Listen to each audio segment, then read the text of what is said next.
My Allosaur has lost his roar.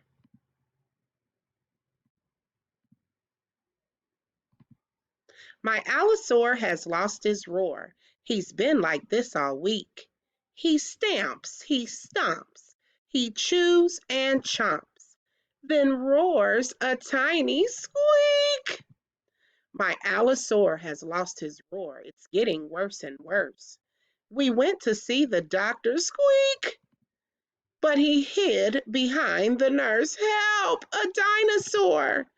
My Allosaur has lost his roar. He's feeling sad and blue. Without his roar, this dinosaur is grumpy through and through. But it never used to be this way.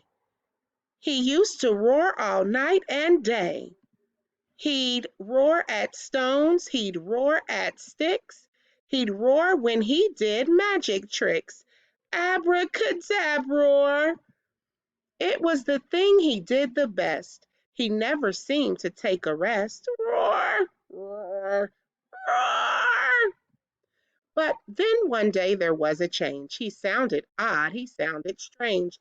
His roar was soft, his roar was weak, and then his roar became a squeak. I think I know what's wrong with you. You roar too much, that's what you do. So if you want to roar for longer, we'll need to make your voice much stronger. But luckily, I know a trick to fix a roar and fix it quick. So walk this way, it won't take long. We'll sing the special roaring song. Fa la la la, fa la loo. Roaring's fun for me and you. Squeak! Tra la la la, tra la lee.